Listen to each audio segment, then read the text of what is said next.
ఈరోజు మనం డిస్కస్ చేయబోయే టాపిక్ మ్యారేజ్ కంపాటబిలిటీ గురించి. మనం ఇప్పటిదాకా వేదిక్ మీద, వెస్టర్న్ మీద, కేపీ మీద అన్ని బేసిక్స్ నేర్చుకున్నాం. అలానే ఒక ఇండివిజువల్ జాతకాన్ని ఎలా అనలైజ్ చేయాలి అనేది కూడా నేర్చుకున్నాం. దానిలో వేదిక్ మీద, వెస్టర్న్ మీద, కేపీ మీద ప్రతి చార్ట్ని ఎలా అనలైజ్ చేయాలో మోస్ట్ ఆఫ్ ది ఎగ్జాంపుల్స్లో కవర్ చేసాం. ఎందుకనంటే మీరు ఒక ఆస్ట్రాలజికల్ ప్రిడిక్షన్ చేస్తున్నప్పుడు టైమింగ్ ఆఫ్ ది ఈవెంట్, ఒక సమయానికి ఏం జరుగుతుంది, అది పాజిటివ్ జరుగుతుందా, నెగిటివ్ జరుగుతుందా, ఎలా ఉంటుంది అనేది జడ్జ్ చేయాలి. సో దానికి కావాల్సిన గ్రిప్ అంతా కూడా మనం ప్రీవియస్ వీడియోలో తీసుకున్నాం. సో ఇప్పుడు మ్యారేజ్ కంపాటబిలిటీలో వాళ్ళకి వివాహం జరిగే సమయానికి వాళ్ళకి అనుకూలంగా ఉందా, వాళ్ళిద్దరు కంపాటబిలిటీ ఎలా ఉంది, ఇవన్నీ కూడా డిస్కస్ చేద్దాం. అండ్ ఇంకొక ఇంపార్టెంట్ విషయం గుర్తుపెట్టుకోండి, మన ఛానల్లో చేస్తున్న ప్రతి వీడియో వాళ్ళ పర్మిషన్స్ తీసుకునే చేయడం జరుగుతుంది. అండ్ మన ఎగ్జాంపుల్ నేర్చుకోవడానికి ఎంతవరకు ఇన్ఫర్మేషన్ కావాలో అంతవరకే వాడడం జరుగుతుంది. అండ్ ఎటువంటి బర్త్ డీటెయిల్స్ కూడా మనం దీనిలో షేర్ చేయట్లేదు అనమాట. ఓన్లీ అక్కడ ప్లానటరీ పొజిషన్ పెట్టుకునే మాట్లాడుతున్నాం. అండ్ ఈ అన్ని వీడియోలు మన ఛానల్లో ఉన్నాయని కూడా ఆస్ట్రాలజీ నేర్చుకునే వాళ్ళ కోసం మాత్రమే చేయడం జరుగుతుంది. ఒకవేళ పొరపాటున ఎవరన్నా కనుక ఓపెన్ చేసినట్లయితే సింపుల్గా క్లోజ్ చేసేయండి. ఓకే. అండ్ ఈ ఛానల్లో ఉన్న కంటెంట్ ఏదైనా కూడా ఇది మీకు ఉపయోగపడుతుందంటే వాడుకోండి. ఓకే. ఉపయోగపడట్లేదు అంటే మీరు బుక్కో లేదంటే వేరే సోర్స్కి వెళ్ళిపోండి సింపుల్గా. Okay right. చార్ట్లోకి వెళ్దాము, డైరెక్ట్గా చూపించేస్తాను. ఓకే. అబ్బాయి చార్ట్ వచ్చేసి మకర లగ్నం అయింది, అమ్మాయి చార్ట్ వచ్చేసేసి మేష లగ్నం అయింది. ఓకే. అండ్ కంపాటబిలిటీ స్టార్ట్ చేసే ముందు మనం ఎటువంటి సిచ్యువేషన్ అయినా అసలు కేస్ స్టడీస్ మనం ఎందుకు చేసుకుంటున్నాం, ఎందుకనంటే ఇప్పటివరకు ఉన్న మన ఆస్ట్రాలజికల్ బుక్స్ అన్నిటిలో కూడా ఏ విషయాన్ని ఎలా రిజాల్వ్ చేయాలి, ఏ విషయాన్ని ఎలా అనలైజ్ చేయాలి అనే ఒక అప్రోచ్ కానీ ఒక కేస్ స్టడీ కానీ మనకి ప్రాపర్గా లేవు. అందుకని మనం కేస్ స్టడీస్ చేయాలనుకున్నాం. అందుకని కేస్ స్టడీస్ చేస్తున్నాం. అప్రోచ్ అంటే ఫస్ట్ ఇదిగో ఈ విధంగా సాల్వ్ చేయాలి, తర్వాత ఈ విధంగా సాల్వ్ చేయాలి, అప్పుడు మనకున్న రియల్ టైం సిచ్యువేషన్ని సాల్వ్ చేసేదానికి అవకాశం ఏర్పడుతుంది అనేది మనకు అర్థమవుతుంది. కేస్ స్టడీస్ ఆర్ సిచ్యువేషన్ గురించి మీకు ఒక చిన్న ఎగ్జాంపుల్ చెప్పాలనుకుంటున్నాను. ఇప్పుడు ఒక లాయర్ దగ్గరికి డిఫరెంట్ సిచ్యువేషన్స్ వస్తూ ఉంటాయి. సో సిచ్యువేషన్ ఎప్పుడు కూడా సిమిలర్ ఉండదు. సో ఆ సిచ్యువేషన్లో ఎలాంటి జడ్జిమెంట్ తీసుకోవాలి, ఎలా దాన్ని అనలైజ్ చేయాలి అని ఆలోచించడం జరుగుతుంది. అలానే యాజ్ ఏ ఆస్ట్రాలజర్ కూడా మనం డిఫరెంట్ సిచ్యువేషన్స్ మనకి ఏర్పడుతూ ఉంటాయి లైఫ్లో వచ్చే. ఇప్పుడు మనం అంటే జనాల యొక్క జీవితాలకు సంబంధించిన విషయాన్ని మనం అనలైజ్ చేస్తున్నాం, రైట్. సో అలాంటప్పుడు ఆ సిచ్యువేషన్లో ఈ కాంబినేషన్స్ ఎలా ఫిట్ అవుతున్నాయి, ఏం చేస్తుంది అనేది మనం అనలైజ్ చేయాలి. కానీ దీనికి ఒక అప్రోచ్ అనేది ఏది లేదు కాబట్టి డెఫినెట్గా ఈ కేస్ స్టడీస్ హెల్ప్ అవుతాయి. సో ఇప్పుడున్న కేసు నేను మీకు చిన్నగా ఎక్స్ప్లెయిన్ చేస్తాను. ఏంటిదనంటే వీళ్ళు already married. So married couple అయితే మ్యారేజ్లో ఒక చిన్న ఫ్లక్చువేషన్స్ రిలేషన్షిప్లో ఏర్పడున్నాయి. ఇప్పుడు వాళ్ళు ఆ రిలేషన్షిప్లో ఉన్న ఫ్లక్చువేషన్స్ అన్నిటినీ కూడా దాన్ని దాటి, ఆ ప్రాబ్లమ్స్ని దాటి వాళ్ళిద్దరు కూడా కలిసి బాగా జీవితాన్ని కొనసాగించాలని అనుకుంటున్నారు. అది సిచ్యువేషన్. ఇప్పుడు దీన్ని ఆస్ట్రాలజికల్గా మనం ఏ విధంగా అనలైజ్ చేయాలి, సో చాలా సింపుల్గా మీకు ఎక్స్ప్లెయిన్ చేస్తాను. ఫస్ట్ ఏంటిదనంటే మనకి 2 జాతకాలని ఎలా చదవాలనేది తెలియాలి ప్రైమరీగా. ఓకే. వాళ్ళ లగ్నాధిపతులు ఎలా ఉన్నారు మనకు తెలుసు కదా, రూల్స్ మళ్ళీ చెప్పాల్సిన అవసరం లేదు ఫస్ట్. తర్వాత ఇద్దరి వైవాహిక జీవితానికి సంబంధించి యోగాలు ఎలా ఉన్నాయి అంటే వైవాహిక జీవితం గురించి అంటే సప్తమ స్థానం, సప్తమ భావాన్ని మనం విశ్లేషించాలి. 2వ పాయింట్.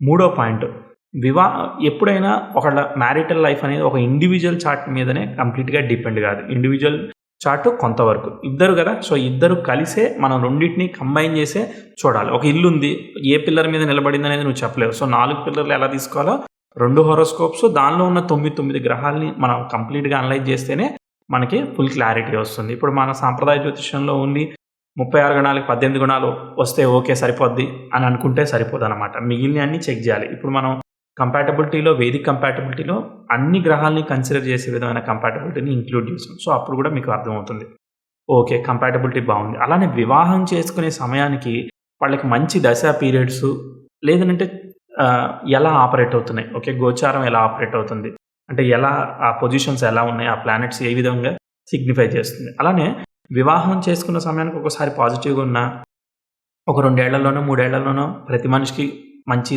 చెడు సమయాలు సహజంగా వస్తూనే ఉంటాయి. సో గుడ్ బ్యాడ్ పక్కనే ఉంటాయి కాబట్టి, సో ఒకవేళ వితిన్ 1-2 ఇయర్స్లోనే బ్యాడ్ పీరియడ్ వచ్చిందనుకో, సో అప్పుడు ఏమవుతుంది, వాళ్ళు మెంటల్గా బ్యాలెన్స్ లేకపోవడం వల్ల అగ్రెసివ్ అవ్వడం, లేదంటే ఇంపేషెంట్ అవ్వడము, లేదంటే కమ్యూనికేషనల్ గ్యాప్స్ రావడం, ఇలా వాళ్ళ సిచ్యువేషన్ బట్టి ఏదో ఒకటి ఏర్పడే అవకాశం ఉంటుంది. సో పీరియడ్ అనేది పెళ్ళయ్యాక 5 ఏళ్ళు బాగుంటే వాళ్ళ రిలేషన్‌షిప్ బాండేజ్ మంచిగా బిల్డ్ అవుతుంది. అప్పుడు ఫర్దర్‌గా కొనసాగడానికి కారణమవుతుంది. సో, ఎక్కడెక్కడ మనకి లూప్ హోల్స్ ఉన్నాయి. ఇప్పుడు మనం చెప్పిన స్టెప్స్‌లో వాళ్ళకి కంపాటబిలిటీలో లూప్ హోల్స్ ఉన్నాయా? లేదంటే టైమింగ్ ఆఫ్ మ్యారేజ్‌లో ప్రాబ్లమ్ ఉందా? లేదంటే పెళ్ళైన తర్వాత వాళ్ళకి జరుగుతున్న సమయంలో ప్రాబ్లమ్ ఉన్నదా? ప్రాబ్లమ్‌ని మనం ఐడెంటిఫై చేయాలి. తర్వాత నేను ఈ చార్ట్‌లో అంటే నేను అనలైజ్ చేసి ఈ యొక్క రిలేషన్‌షిప్‌కి కొన్ని సజెషన్స్ కూడా ఇచ్చాను. అవి కూడా ఎలా ఇచ్చాను? ఏ విధమైన సజెషన్ నేను చేశాను? అంటే ఆస్ట్రాలజీ అనేది ఏది కూడా జీవితాన్ని వాళ్ళ యొక్క యోగాన్ని కంప్లీట్‌గా మార్చేయదు. ఓకే. వాళ్ళు సెల్ఫ్‌గా రియలైజ్ అవ్వడానికి మాత్రమే ఈ సబ్జెక్ట్ అనేది ఉపయోగపడుతది. ఓకే. సో, ఇప్పుడు చూద్దాం. ఫస్ట్ నేను కొన్ని పాయింట్స్, స్టెప్స్ కూడా ఇప్పుడు అప్రోచ్ అయితే ఆ సిట్యుయేషన్‌ని బట్టి మనం అప్రోచ్‌ని తీసుకోవాల్సింది ఉంటుంది. ఇంకా అలానే మనం టెక్నికల్‌గా లోపలికెళ్తే మాత్రం మనం ఏం చేస్తాం, ఫస్ట్ ప్లానెటరీ డిస్టెన్స్‌ని బట్టి western compatibility the best compatibility కాబట్టి దాన్ని వెరిఫై చేస్తాం. అలానే వేదిక్‌లో స్కోర్ ఎలా వచ్చింది అనేది కూడా కన్సిడర్ చేద్దాం. అలానే ఇద్దరి చార్ట్‌లో సిమిలర్ కాంబినేషన్స్ కనిపిస్తూ ఉంటాయన్నమాట. అంటే సప్తమ భావంలో గాని, లగ్నం గాని అన్ని స్థానాధిపతులతో కూడా ఇద్దరి చార్ట్‌లో కూడా కొన్ని సిమిలారిటీస్ కనిపిస్తాయి. అలానే అమ్మాయిని అబ్బాయికి లక్ష్మీదేవిగా కన్సిడర్ చేస్తారు. అంటే 9వ స్థానం లక్ష్మీ స్థానంగా కన్సిడర్ చేస్తారు. సో, అబ్బాయికి అమ్మాయి లక్ష్మీదేవి అనమాట. సో, అలాంటప్పుడు ఆ 159 లార్డ్ కాంబినేషన్స్ అనేవి అంటే పిల్లలు కావచ్చు, లేదంటే భార్య కావచ్చు, రుణానుబంధ రూపేణ అని చెప్తారు కాబట్టి, సో, ఆ 159 హౌసెస్ అనేవి ఏంటిది? సో, గత జన్మ రుణానుబంధం, లేదంటే పాస్ట్ లైఫ్ నుంచి క్యారీ ఫార్వర్డ్ అవ్వడం అలాంటి దాన్ని కనెక్ట్ చేస్తాయి. సో, అవి ఎలా వీళ్ళ చార్ట్‌లో కనెక్ట్ అయ్యాయి అనేది కూడా మనం వెరిఫై చేద్దాం. ఇంకా కొన్నున్నాయి. అలానే ఇంకా వివాహానికి ఒక్కోసారి నవాంశాలను కూడా తీసుకొని కన్సిడర్ చేస్తాను. నేను మోస్ట్‌లీ మాత్రం వెస్టర్న్ కంపాటబిలిటీని, ఆ డిస్టెన్స్ బిట్వీన్ ద ప్లానెట్స్‌ని మాత్రమే సీరియస్‌గా కన్సిడర్ చేస్తాను. మిగిలినయన్నీ కూడా అవి ఎలా వచ్చాయనేది ఈ సిట్యుయేషన్‌ని బట్టే మనం మాట్లాడదాం. ఓకే. చూద్దాం. ఫస్ట్ ఒక్కొక్కటి ఎలా ఉందనేది చెప్తాను. ఫస్ట్ వెస్టర్న్ కంపాటబిలిటీ చూద్దాం. లగ్నం మకర లగ్నము అబ్బాయిది, అమ్మాయిది మేష లగ్నం అయింది కదా! ఏమవుతుంది? కొన్ని లగ్నాలు పౌరుష లగ్నాలున్నాయి. ఏంటిది? మేష లగ్నం గాని, వృశ్చిక లగ్నం గాని, ఎందుకంటే కుజుడు అధిపతి.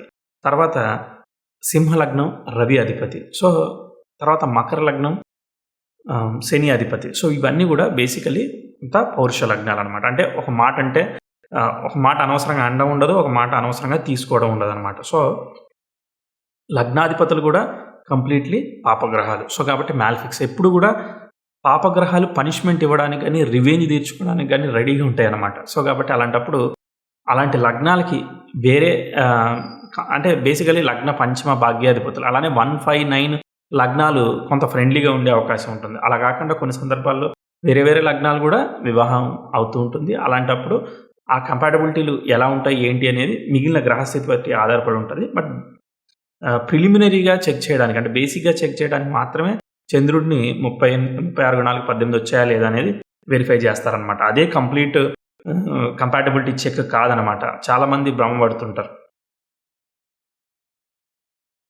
వెస్టర్న్ కంపాటబిలిటీలో 5 పారామీటర్స్ తెలుసు కదా! కుజ శుక్రుల మధ్య గనక ప్లానెటరీ ప్లేస్‌మెంట్స్ గనక బావుంటాయి. ఇద్దరి పట్ల ఒకళ్ళ పట్ల ఒకళ్ళకి ఫిజికల్ అట్రాక్షన్స్ అవన్నీ కూడా బావుంటాయి. తర్వాత బాండేజు, exchange of views, negative combination. ఏ చార్ట్ చెక్ చేసినా మీరు నెగెటివ్ కాంబినేషన్స్‌ని 4గో పాయింట్‌ని సీరియస్‌గా చెక్ చేయాలి.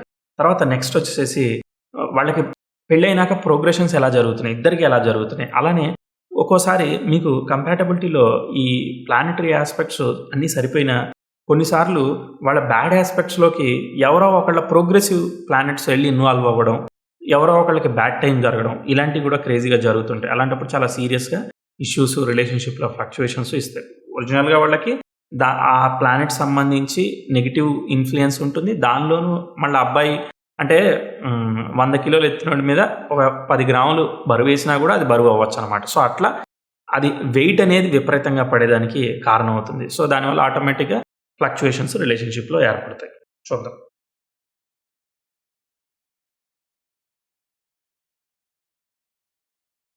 అమ్మాయి కుజుడు కన్యలో 21 డిగ్రీలకి హస్త నక్షత్రంలో ఉంటే, అబ్బాయి శుక్రుడు మకరంలో 18 డిగ్రీలకి శ్రవణ నక్షత్రం. సేమ్ చంద్ర నక్షత్రంలో ఉంటూ పర్ఫెక్ట్ ట్రైన్ ఫామ్ అయింది. సో, మంచిది. సో, చూడగానే ఒకళ్ళ పట్ల ఒకళ్ళకి అట్రాక్షన్స్ అవన్నీ కూడా క్రియేట్ అవుతాయి. Very good. సో, ఇది positive. Next point. First point pass అయింది కదా! సో, తర్వాత ఎక్స్‌చేంజ్ ఆఫ్ వ్యూస్ చూద్దాం.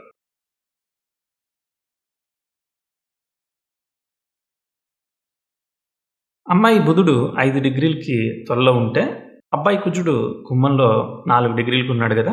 సో, ఈ కుజ అండ్ బుధుల మధ్య ట్రైన్ ఆస్పెక్ట్ కూడా అనలైజింగ్ కెపాసిటీని ఇస్తది. కాబట్టి ఏం చేస్తది? ఎక్స్‌చేంజ్ ఆఫ్ వ్యూస్, థాట్స్ అర్థం చేసుకోవడం ఇస్తుంది. కానీ రెట్రోగ్రేడ్ ప్లానెట్ గురించి వెస్టర్న్‌లో ఏం మాట్లాడలేదు గానీ, ఒక్కోసారి ఆ రెట్రోగ్రేడ్ మెర్క్యూరీ అనేది ఎక్స్‌చేంజ్ ఆఫ్ వ్యూస్, కమ్యూనికేషన్‌లో కూడా ఒకటనుకుంటే వాళ్ళొకటి అని అనుకుంటే వీళ్ళు ఇంకోటి అనుకునేదానికి. ఇట్లా డిఫరెన్స్ ఒపీనియన్ డిఫరెన్స్ అని కాదు గానీ అండర్‌స్టాండింగ్‌లో ప్రాబ్లమ్స్ ఇస్తది. కానీ పర్లేదు. రవి, శుక్రుల మధ్య అర్ధకోణ స్థితి ఉంది. రవిచంద్రుల మధ్య ట్రైన్ ఆస్పెక్ట్ లేదు. యాక్చువల్‌గా అబ్బాయికి క్షీణచంద్రుడు అండ్ మకరంలో చంద్రుడు, రవి కలిస్తే అమ్మాయి యొక్క రవి బుధులకి స్క్వేర్ అయింది.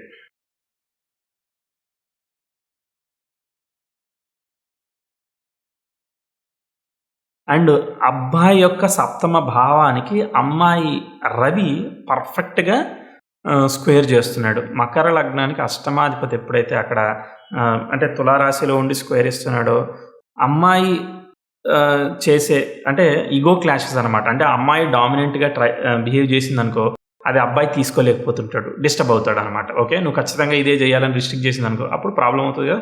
సో, అలాంటియన్నీ కూడా ఈ అబ్బాయి డిసప్పాయింట్ అయ్యేదానికి అవకాశం ఉంది. తర్వాత అబ్బాయి చంద్రుడికి అమ్మాయి రవి స్క్వేర్ అయ్యాడు. అలాంటప్పుడు అమ్మాయి సరైనంత ఎక్స్‌పెక్టెడ్ బాండేజ్, ఎక్స్‌పెక్టెడ్ సపోర్ట్ నాకు ఇన్ టైమ్‌లో ఇవ్వట్లేదన్న ఫీలింగ్ కూడా అబ్బాయికి వచ్చేదానికి అవకాశం ఉంది. అండ్ ఇంకో క్రేజియస్ట్ ఆస్పెక్ట్ చూడండి.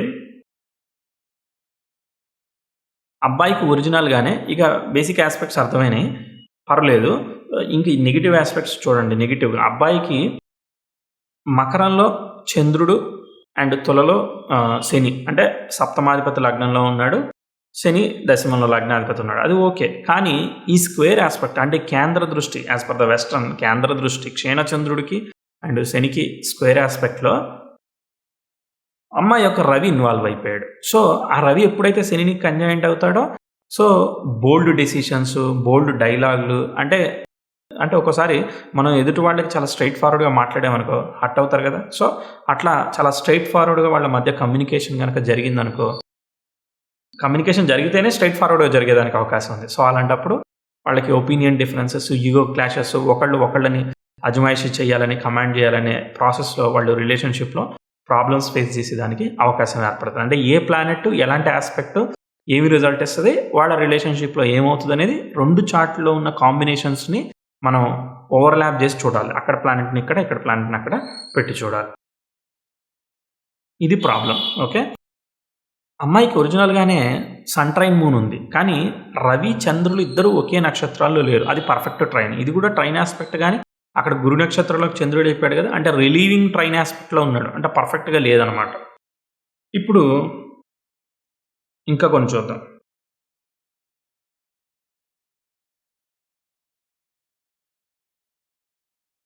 అమ్మాయి చార్ట్ ఒక రకంగా బ్యాలెన్సింగ్ చార్టే. ఎందుకనంటే మేష లగ్నానికి లగ్నాధిపతి షష్ఠ స్థితి పాజిటివ్ అండ్ నక్షత్రనాథుడైన చంద్రుడు లాభంలో బాధక స్థానంలో ఉన్నాడు. అంటే ప్రతిదీ కూడా 6-11 ఆపరేట్ అవుతుందనమాట. ఆరాట పోరాటం మళ్ళీ అది మేష లగ్నం. చాలా పౌరుష లగ్నం. అండ్ ఏదైనా కానీ ఎమోషనల్‌గా ఖచ్చితంగా సాధించుకునే ప్రయత్నం చేయడం అనే కాంబినేషన్ ఉన్నది. ఇది ఒక మైనస్ పాయింట్. అంటే టువర్డ్స్ మ్యారిటల్ లైఫ్ అనమాట. ఓకే. అమ్మాయి టూ మచ్ స్పోర్టివ్ మోడ్‌లో ఉందనుకో, సో ఖచ్చితంగా మనం విజయం సాధించాలా అనుకో. బట్ ఇక్కడ బ్యాలెన్సింగ్ ఆస్పెక్ట్ ఉంది. అంటే ఎంతవరకు మనం వెళ్ళాలి, ఎంతవరకు అవసరం లేదనేది ఉంది. సో కాబట్టి కొంతవరకు సేఫ్ అనమాట. అండ్ ఈ అమ్మాయికి సప్తమాధిపతి అయిన శుక్రుడు శనితో కలిసి అష్టమ స్థానంలో ఉన్నాడు. శని షష్టాధిపతి నక్షత్రంలో ఉన్నాడు. సో బాధకుడు షష్టాధిపతి నక్షత్రంలో ఉండొచ్చు, అష్టమంలో ఉండొచ్చు, అది దోషం లేదు. అలానే శుక్రుడితో కలిశాడు. అంటే ఈ లగ్నానికి సప్తమ బాధకాధిపతుల కలయిక కలిసింది. కానీ ఈ స్థానంలో కలవడం దోషం కొంతవరకు నల్లిఫై అవుతుంది. అదే ఏ లాభస్థానంలో కలిశారనుకో అది ప్రాబ్లం. దశమంలో అయితే పర్వాలేదు. అంటే బాధకుడు బాధక స్థానంలో ఉంటే ప్రాబ్లం కదా, దానికన్నా దశమంలో ఉంటే బెటర్. సో శుక్రుడు ఆ నక్షత్రంలోనే ఉంటున్నాడు కాబట్టి ఎనీవే ఏ అబ్బాయిని చేసుకున్నా కూడా మ్యారిటల్ లైఫ్లో శని శుక్రుల కలయిక సాటిస్ఫాక్షన్ రిలేటెడ్ ఇష్యూస్ ఇస్తుంది. అంటే ఎక్స్పెక్టెడ్ సాటిస్ఫాక్షన్ లేకపోవడం, దేనికి కూడా అంటే అంతా బాగానే ఉన్నా కూడా ఏదో మిస్ అవుతున్న ఫీలింగ్ రావడం ఇలాంటివి ఇస్తుంది. లక్కీ ఏంటంటే అమ్మాయి చంద్రుడు బలమైన చంద్రుడు, పర్వాలేదు. అంటే కొంచెం మరీ వేవరింగ్ కాకుండా కొంచెం లోగా కాకుండా ఉంటారు. సో ఎప్పుడైతే కుజుడు లగ్నాన్ని చూస్తాడో సెల్ఫ్ డెసిషన్ మేకింగ్ ఉంటుంది, సడన్గా కోపం రావడం ఉంటుంది, ఎమోషనల్గా అవ్వడం ఎలా ఉంటుందంటే ఆ ఎమోషనల్ 2 టైప్స్ ఉంటాయి. బాగా ఎమోషనల్ అయితే ఏడవడం ఉంటుంది, లేదంటే అగ్రెసివ్గా కోప్పడడం ఉంటుంది. ఇది కోప్పడే మోడ్ అనమాట. ఓకే, సో చంద్రుడు బలంగా ఉంటే వాళ్ళకి కోప్పడే మనస్తత్వం ఉంటుంది. ఎప్పుడు మళ్ళీ అది కుజుడు బలంగా ఉండి ఆ కుజుడు లగ్నాన్ని చూడడం లేదంటే ఇలాంటివి చూసినప్పుడు ఇలాంటివి ఇస్తుంది. అంటే ఇప్పుడు ఎప్పుడైతే బ్యాలెన్సింగ్గా ఉన్నారో సో రీజనబుల్ విషయాలకే కోప్పడడం జరుగుతుంది, అగ్రెసివ్ అవ్వడం జరుగుతుంది తప్ప వేరే ఏం కాదు. సో అది ఓకే, అది యాక్సెప్టబుల్. అండ్ అలానే గురువుని ఈ యొక్క కుజుడు ఆస్పెక్ట్ చేస్తున్నాడు ఇండివిజువల్గా. ఎప్పుడైతే గురువు రాహుతో కలిసి మళ్ళీ రెట్రాగ్రేట్ అయ్యి మీనంలో ఉండడం జరిగింది. సో 9th లార్డ్ అమ్మాయికి ఎప్పుడైతే రెట్రాగ్రేట్ అవుతాడో బేసికలీ అక్కడ రిలేషన్షిప్ ఫ్లక్చుయేషన్స్ ఏర్పడుతూ ఉంటాయి. కానీ సప్తమాధిపతి బాగున్నాడు కదా, సో బాగున్నాడంటే ఈ చార్ట్ పరంగా ఇక్కడున్న సిచ్యువేషన్ పరంగా బాగున్నాడు, పర్లేదు. కానీ బాధకాధిపతితో ఉన్నాడు కాబట్టి త్రూ సఫరింగ్, అంటే ఏది అడిగినా కొంచెం ఆలస్యంగా హస్బెండ్ చేయడం కానీ, ఎక్స్పెక్టెడ్ విషయాలు లేట్గా హస్బెండ్ నుంచి తీసుకోవడం కానీ, ఎందుకంటే ధనాధిపతి అండ్ లాభాధిపతి ఓకే 3, 7, 11 కనెక్షన్స్ అనేవి అక్కడ ఏర్పడ్డాయి. సో కాబట్టి మెటీరియలిస్టిక్ బెనిఫిట్స్ ఉంటాయి కానీ లైఫ్లో లేట్గా అవుతూ ఉంటాయి అన్నమాట. ఎందుకంటే శని తృతీయాధిపతి నక్షత్రంలో ఉన్నాడు, ఆయన లాభాధిపతి, మళ్ళీ సప్తమాధిపతితో కలిసినాడు. ఇవన్నీ కాంబినేషన్స్.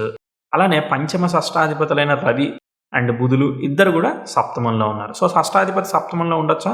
ఎస్, బేసికల్లీ షష్టాధిపతి సప్తమంలో ఉంటే డిలే మ్యారేజ్ ఇలాంటివన్నీ కూడా ఇచ్చేదానికి, లేదంటే గ్యాప్స్ ఇన్ రిలేషన్షిప్ ఇచ్చేదానికి మనకి తెలుస్తుంది. అందుకే ఈ చార్ట్లో గ్యాప్స్ రిలేషన్షిప్లో చిన్న చిన్న ఆబ్స్టకల్స్ వచ్చేదానికి కారణమైంది. లక్కీ ఏంటంటే గురువు స్వక్షేత్రంలో ఉండి మళ్ళీ సప్తమాధిపతిని చూస్తున్నాడు కాబట్టి మరీ భయపడాల్సిన అవసరం లేదు. ఓకే, పర్లేదు అనేది మనకు కొంత అర్థమైంది.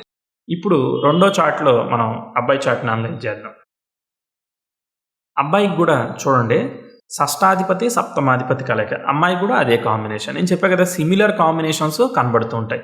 సో ఎప్పుడైతే ఇక్కడేమో సప్తమంలో ఉన్నారు, ఇక్కడేమో లగ్నంలో ఉన్నారు. సప్తమం అంటే ఏంటిది? అది హస్బెండ్. ఓకే, సో హస్బెండ్ గెలవాలనే ప్రయత్నం చేస్తున్నాడు అనమాట. సో ఇక్కడ వీనికి లగ్నంలో ఫేవరబుల్ ఉంది కాబట్టి కొంచెం స్లోగా డెసిషన్ మేకింగ్ ఉంటుంది క్షీణచంద్రుడు ఉంటే. కాబట్టి ఏంటంటే ఇవి తొందరగా ఏ విషయమైనా తేల్చేసే మనస్తత్వం ఇచ్చేదానికి అవకాశం ఉంటుంది. ఆ అబ్బాయి ఏంటిది, ఆమె అడిగింది అది అవును కాదు అని చెప్పకుండా నాంచడం ఉంటుంది కదా, సో అలా సైలెంట్గా విజయాన్ని సాధించే అవకాశం ఏర్పడుతూ ఉంటుంది. సో ఇక్కడ రిలేషన్షిప్ ఎప్పుడు కూడా ఫ్రెండ్లీగా వెళ్ళాలి తప్ప ఒకళ్ళ మీద ఒకళ్ళు విజయం సాధించుకోవడం అంటే అదొక యుద్ధంలాగా గొడవలాగా అవుతుంది తప్ప అది ఏమీ కాదు. సో కాబట్టి అదంత బెటర్ కాంబినేషన్ ఏమీ కాదు. బట్ లక్కీ ఏంటంటే ఇప్పుడు మకర లగ్నానికి, ఇప్పుడు మేష లగ్నం కన్నా ఇప్పుడు మకర లగ్నానికి భాగ్యాధిపతి కూడా బుధుడు అవుతాడు. సో కాబట్టి అది ఇక్కడ లక్ అనమాట.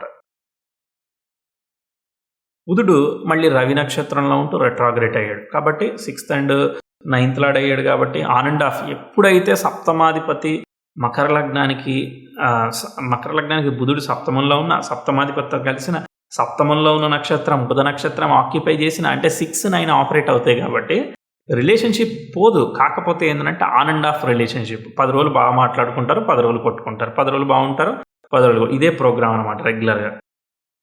ఓకే, అండ్ లగ్నాన్ని శుక్రుడు ఆక్యుపై చేశాడు. శుక్రుడు ఎప్పుడైతే సప్తమ దశమాధిపతుల కలయిక, కానీ క్షీణచంద్రుడు శుక్రుడితో కలయిక మంచిది కాదు.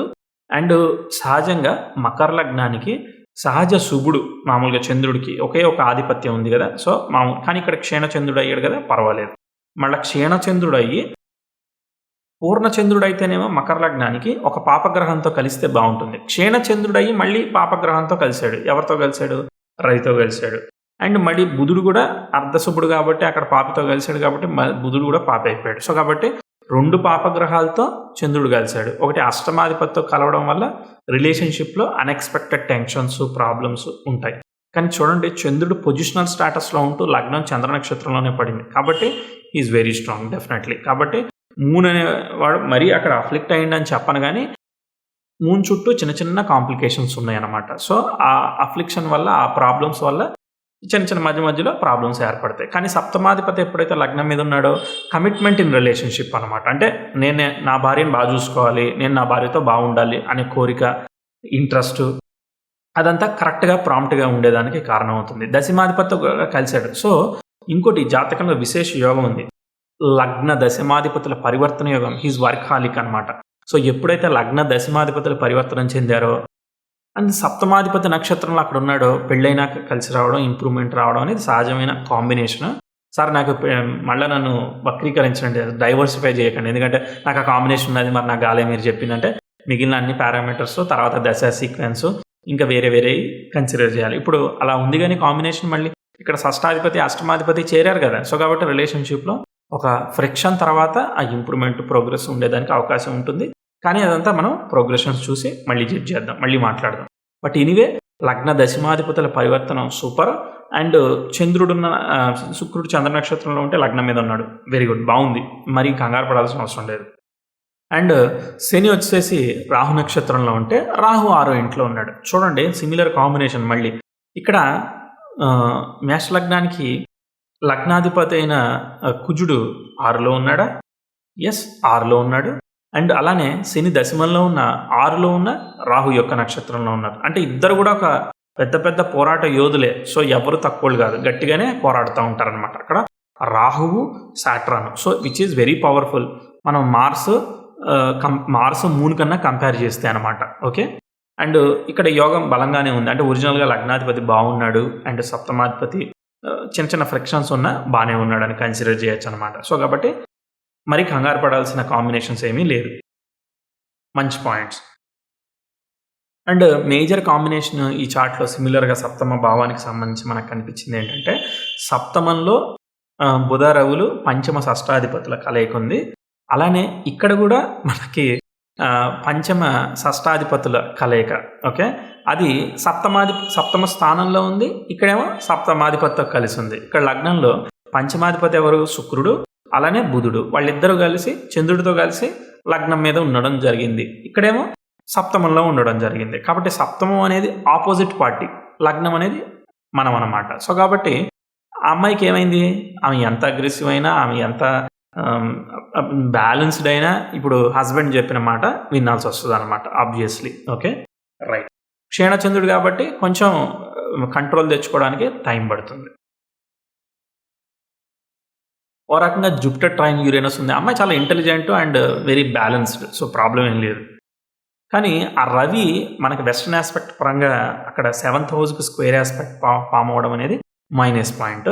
కానీ ఒక్కొక్క ప్లానెట్ ఎలా దీన్ని విడగొట్టాయి అనేది చూద్దాం. ఎంతవరకు నెగిటివ్ క్యారెక్టరిస్టిక్స్ని మీరు ఒక కంపాటబిలిటీ, లెటెస్సే ఇదే ప్రపోజల్గా వస్తే మీరు దీన్ని అప్రూవ్ చేస్తారా వద్దా అని అడిగితే నేను డెఫినెట్లీ అప్రూవ్ చెయ్యను. ఎందుకు అని అంటే ఇది పెళ్ళైపోయింది కాబట్టి మనం పోస్ట్ మ్యారిటల్ లైఫ్ డిస్కషన్ మాట్లాడదాం. కానీ ఆ రవి ఎప్పుడైతే సప్తమానికి స్క్వేర్ అవుతున్నాడో అక్కడ శనితో రవి కంజంక్షన్ అసలు మంచిదే కాదనమాట. ఓకే, అట్లనే అమ్మాయి లగ్నానికి అది సప్తమ భావంలో ఫామ్ అవుతుంది. సో అది కూడా డెఫినెట్లీ మంచిది కాదు. కానీ ఇక్కడ మనకి సేఫ్ మ్యాటర్ ఏంటంటే లగ్నం 25 డిగ్రీలు, సప్తమం కూడా 25 డిగ్రీలు. వాళ్ళు ఎక్కడున్నాడు? సాట్రాన్ 10 డిగ్రీలో ఉన్నాడు. అంటే 15 డిగ్రీల ఆర్బులో, మనం ఎంత 5 డిగ్రీలు తీసుకుంటాం సాట్రాన్ అంటే. సో 15 డిగ్రీల ఆర్బులో కాబట్టి సేఫ్ అయింది. లెటెస్సే ఆ అమ్మాయి లగ్నం కనుక 10 డిగ్రీలు కనుక అయ్యి ఉంటే, లేదంటే 15 డిగ్రీలు కనుక అయ్యి ఉంటే మనం ఊహించినంతగా ఇది ప్రాబ్లం ఇచ్చేది. అన్నీ సేమ్ ఉంటాయి. ఓకే, కొన్ని డిగ్రీల్లో లగ్నం వేరియేషన్ రావడం వల్ల ప్రాబ్లమ్స్ ఏర్పడుతూ ఉంటాయి అన్నమాట. కాబట్టి ఆ డిగ్రీస్ ఎక్కడెక్కడ ఉన్నాయి ప్లానెట్స్ కానీ ఏది కానీ ఆర్బ్ ఎలా తీసుకుంటున్నారు, +or-5 డిగ్రీస్ ప్రాపర్గా కన్సిడర్ చేస్తున్నారా లేదా అనేది ఇంపార్టెంట్. అమ్మాయి బ్యాలెన్స్డ్ ఆస్పెక్ట్ అయింది కాబట్టి చాలా ప్లస్ పాయింట్. సన్కి మూన్తో ట్రైన్ ఉంది, కానీ సన్కి ఎటువంటి బ్యాడ్ ఆస్పెక్ట్ ఉంది? ఎటువంటి బ్యాడ్ ఆస్పెక్ట్ లేదు. సాట్రాన్కి మార్స్తో సెక్స్టైల్ ఉంది. చూద్దాం ఒక్కొక్కటి. కుజ శుక్రుల మధ్య స్క్వేర్ ఆస్పెక్ట్ ఫామ్ అయింది, అయినా ఏం కాదు. అమ్మాయి యొక్క యురేనస్ అబ్బాయి మార్స్కి ట్రైన్ ఇచ్చాడు, సెక్స్టైల్ ఇచ్చాడు. సో చూడండి, సో ఇది పాజిటివ్. అమ్మాయికి ఒరిజినల్గా అబ్బాయికి ఒరిజినల్గా గురువు లాభంలో ఉంటే కుజుడు కుంభంలో ఉంటూ గురుకుజుల మధ్య కేంద్ర దృష్టి 6 డిగ్రీస్ ఆర్బ్లో ఫామ్ అయింది కదా. సో ఇక్కడ ప్రాబ్లం ఏంటంటే ఈ ప్రోగ్రెసివ్ మార్స్ గనక ముందుకెళ్ళి ఈ శని చంద్రుల స్క్వేర్ ఆస్పెక్ట్లో ట్రావెల్ చేసాడు అనుకోండి, సో అది వివాహం టైంకి అలా జరుగుతుంది అనుకోండి, పరిస్థితి ఏంటిది? సో ఆ శని చంద్రులు అనవసరమైన ఆలోచనలు అమ్మాయి కలగజేస్తారు కాబట్టి, వ్యావరింగ్స్ ఉంటాయి కాబట్టి, అబ్బాయి కూడా శని చంద్రుల స్క్వేర్ ఉంది కాబట్టి ఇక్కడ ఎస్పెషల్లీ ఈ శనిచంద్రుల స్క్వేర్లో, అమ్మాయి శనిచంద్రుల స్క్వేర్లో అబ్బాయి ప్రోగ్రెసివ్ మార్స్ వెళ్తే గోల్ అనమాట. సో అదే ప్రాబ్లం, అది చూద్దాం ప్రోగ్రెషన్స్లో. అండ్ ఈ రెట్రాగ్రేడ్ ప్లానెట్స్ విత్ ఇన్ డేస్లో డైరెక్ట్ అయ్యేలేదో కూడా చూసుకోవాలి.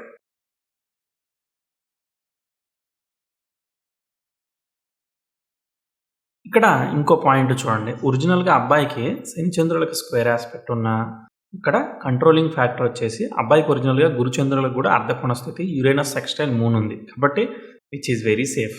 సో వాళ్ళకి అంటే సెల్ఫ్ హీలింగ్ లాగా అనమాట. సో అటు సైడ్ ప్రాబ్లం క్రియేట్ చేస్తున్న వీళ్ళు బ్యాలెన్స్ అయ్యేదానికి కారణం అవుతుంది. ఒకవేళ కనుక ఈ జూపిటర్ యురేనస్ ఇక్కడ లేకపోతే ఇది ఇంకా సీరియస్ సిచ్యువేషన్స్కి ఏర్పడింది. ఎందుకంటే ఇటు ఆల్రెడీ 7,000ని సన్ స్క్వేర్ చేస్తున్నాడు. ఓకే, సో కాబట్టి దాన్ని కాపాడే కౌంటర్ లేదు. కానీ ఒకవేళ కనుక ధనుసులో అబ్బాయికి ఇంకో ప్లానెట్ కనుక ఉండుంటే ఇంకా ప్లస్ అయ్యేదన్నమాట. కానీ పర్లేదు, ఒక రకంగా ఈ మార్స్ కూడా 10 డిగ్రీల ఆర్బులో ఆ సన్ని ట్రైన్ ఆస్పెక్ట్లో చేస్తున్నాడు. కానీ ఒక్కోసారి ఆపుతుంది, ఒక్కోసారి ఆపలేదు. ఎందుకంటే 10-11 డిగ్రీలు కదా, సన్తో 10 డిగ్రీస్. కాకపోతే లక్కీ ఏంటంటే మార్స్ తక్కువ డిగ్రీలు, సన్ ఎక్కువ డిగ్రీలు. అంటే మార్స్ ఫర్దర్గా ప్రోగ్రెస్ అయ్యి సన్కి అప్రోచింగ్ ట్రైన్లో ఫామ్ అవుతున్నాడు అనమాట. కాబట్టి ఇది కొంతవరకు కాపాడుతుంది. ఇంకా మార్స్ ట్రైన్, వీనస్ ఈ బాగున్నాయి కదా, సో ఈ పర్వాలేదు. అండ్ మేష లగ్నం అయింది అండ్ మకర లగ్నం అయింది. ఇక్కడ ఇంకా కొన్ని కనెక్షన్స్ కూడా మనకి కేపీ ప్రకారం రూలింగ్ ప్లానెట్స్ కనుక చూస్తే వీళ్ళ చంద్ర మరియు లగ్న రూలింగ్ ప్లానెట్స్ అమ్మాయి యొక్క చంద్ర లగ్న రూలింగ్ ప్లానెట్స్ అబ్బాయికి కనెక్ట్ కావాలి. ఓకే, ఉదాహరణకి అంటే ఇది ఒక మెథడ్. ఇంకో మెథడ్, మకర లగ్నం అయ్యింది అంటే సాట్రాను, తర్వాత లగ్నం చంద్ర నక్షత్రంలో పడింది. శని చంద్రుడు అబ్బాయి యొక్క రూలింగ్ ప్లానెట్స్, కరెక్ట్. అమ్మాయిది మేష లగ్నం అయింది. ఓకే, లగ్నం శుక్ర నక్షత్రంలో పడింది. ఓకే, చంద్ర రాశి వచ్చేసేసి శని రాశిలో గురు నక్షత్రంలో ఫామ్ అయింది. ఓకే, అబ్బాయికి మనకి అంటే ఇక్కడ సాట్రన్ అనేవాడు కామన్ ప్లానెట్ వచ్చాడు. ఓకే, అలానే అబ్బాయి చంద్రుడు మకర రాశిలో ఉంటూ అండ్ చంద్ర నక్షత్రంలోనే ఉన్నాడు. కానీ వీనస్తో కూడా కలిసి ఉన్నాడు, మెర్క్యూరీతో కలిసి ఉన్నాడు, సన్తో కూడా కలిసి ఉన్నాడు. అమ్మాయి లగ్నం ఏమైంది, మేష లగ్నం అయ్యి వీనస్ స్టార్లో కనెక్ట్ అయింది. ఓకే, సో వీనస్తో కనెక్షన్ అనేది వచ్చింది. సో ఇక్కడ మేష లగ్నం, సో అట్లా కనెక్షన్స్ వచ్చాయి. ఒక్కోసారి ఏంటంటే ఈ లగ్న రూలింగ్ ప్లానెట్స్ అనేవి అంటే ఈ వీళ్లకున్న ఈ రూలింగ్ ప్లానెట్స్ అంటే ఇక్కడ శని చంద్రులు లగ్నానికి రూలింగ్ ప్లానెట్స్ అండ్ మూనుకు కూడా శని చంద్రులు. ఈ శని చంద్రులు అనేవాళ్ళు అమ్మాయి చాట్లో, ఓకే, అమ్మాయి చాట్లో దుస్థానాలకు కనెక్ట్ అయితే కూడా ప్రాబ్లం. అంటే 6, 8, 12 హౌసెస్కి కనెక్ట్ అయితే కూడా ఒక్కోసారి చిన్న చిన్న గ్యాప్స్ వస్తుంటాయి. సో ఉదాహరణకి సాట్రన్ అనేవాడు సైన్ లార్డ్ ఇక్కడ మేష లగ్నానికి 8th హౌస్లో ఉన్నాడు. సో 8th హౌస్ ట్రబులే కదా. సో ఈమెకి ఇక్కడేమో సాట్రన్ ఇక్కడ 8thలో ఉన్నాడు, ఆ అబ్బాయికి ఏమో సాట్రన్ బలంగా ఉన్నాడు. సాట్రన్ అంటే ఓల్డ్, సో కాబట్టి ఇంట్లో ఉండే ఓల్డ్ పీపుల్ వీళ్ళతో ఈమెకి అడ్జస్ట్ అవ్వడం ఇలాంటి సమస్యలు కూడా వీళ్ళకి ఏర్పడే అవకాశం ఉంటుంది. కాబట్టి అది 8thలో ఉంది కదా, సో కాబట్టి అది కొంత ప్రాబ్లం. మూన్ అనే రూలింగ్ ప్లానెట్ ఆ అమ్మాయికి లాభంలో ఉంది కదా, సో పాజిటివ్. మరి ఆ అమ్మాయి రూలింగ్ ప్లానెట్స్ ఏంటిది, లగ్నాలాడు మార్స్ అండ్ లగ్న star lord Venus. Mars Venus ఈ అబ్బాయికి ఎలా ఉన్నారు, వీనస్ మార్స్ లగ్నం అండ్ ద్వితీయంలో ఉంది. సో కాబట్టి ఆ అమ్మాయి నుంచి ట్రబుల్ లేదు, సేఫ్. అండ్ తర్వాత మూన్ రూలింగ్ ప్లానెట్ ఎవరు, జూపిటర్ అండ్ సాట్రాన్ బ్రహ్మాండంగా ఉన్నాడు, జూపిటర్ లాభంలో ఉన్నాడు. అంటే ఆ అబ్బాయి సఫర్ అవ్వట్లేదు, ఆ అమ్మాయే సఫర్ అవుతుంది. కానీ సన్ ఎప్పుడైతే 7th హౌస్ స్క్వేర్ చేస్తున్నాడో అట్లా కూడా సఫరింగ్ ఏర్పడుతుంది. అండ్ ఇంకొక కాంబినేషన్, ఇద్దరి లగ్నాలు చంద్రులు వాళ్ళకి కోణస్థితుల్లో వచ్చాయంటే చంద్రుడు ఉన్న రాశి ఏంటిది, శని రాశి. కాబట్టి లగ్నం అబ్బాయిది మకర లగ్నం అయింది, సరిపోతుంది. చంద్రుడు మేష లగ్నానికి యొక్క కుజుడు చంద్ర నక్షత్రంలో ఉన్నాడు, అబ్బాయి రాశి దానికి కోణ రాశి అయిన మకరంలో ఉంటూ చంద్ర నక్షత్రంలో ఉంది, శ్రవణ నక్షత్రంలో ఉంది. సో కాబట్టి అక్కడ కూడా చంద్రుడు అనేవాడు టాలీ అవుతున్నాడు. అండ్ అమ్మాయి లగ్నాధిపతి ఉన్న ఇక్కడ కనిలో ఉన్నాడు కదా, దానికి కోణ లగ్నమే అయింది, మకర లగ్నం అయిందా, వెరీ గుడ్. అలానే అబ్బాయి లగ్నాధిపతికి కోణంలో అంటే తొలలో ఉన్నాడు కదా సాట్రన్, కుంభ రాశి అయింది, సో కోణ రాశి అయింది. సో అట్లా 159 కాంబినేషన్లోనే ఉన్నాయి కదా వీళ్ళు. సో 159 కాంబినేషన్లో ఉన్నాయంటే వీళ్ళకి మంచి లింక్ అనేది ఏర్పడింది. కాబట్టి భయపడాల్సిన అవసరం లేదని అర్థమవుతుంది. అండ్ నెక్స్ట్ స్టెప్లో మనం కొన్ని వర్గ చక్రాలు అలానే వేదిక్ స్కోరింగ్ ఎలా వచ్చిందో చూద్దాం. ఇంకా తర్వాత కొన్ని పాయింట్స్ ఉన్నాయి చెప్తాను. అండ్ గోచారం కూడా చూద్దాం. దశాభుక్తులు వివాహం అయినవి కూడా 2011లో వివాహం అయింది, అవి కూడా చూపిస్తాను. వేదిక్ స్కోరింగ్ 66 మార్క్స్ వచ్చింది. 65, 66 ఇవన్నీ ఆన్ అండ్ ఆఫ్ రిలేషన్షిప్ బాగుంటుంది, మధ్య మధ్యలో బ్రేక్స్. కానీ ఒరిజినల్‌గా వాళ్ళ యోగాలు బానే ఉన్నాయి కాబట్టి కంగారు పడాల్సిన అవసరం లేదు.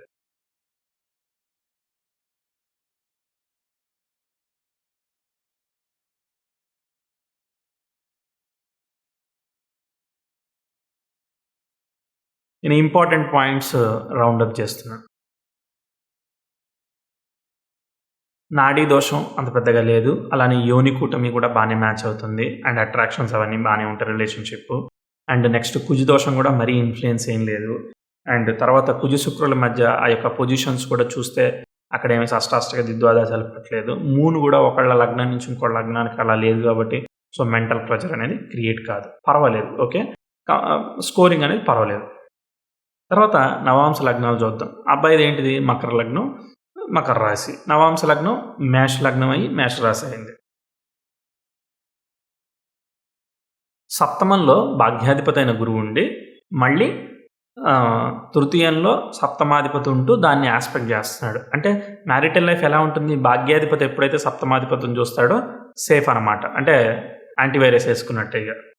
సో కంగారేం లేదు. అలానే మేష లగ్నానికి దశమంలో రవి బుధ శనులు ఉన్నారు. బాగానే ఉంది. లగ్నలాడు స్వక్షేత్రంలో అష్టమంలో ఉన్నాడు. అంటే నవాంశ బాగుంది కదా. So it is positive. కంగారు పడాల్సిన అవసరం లేదు.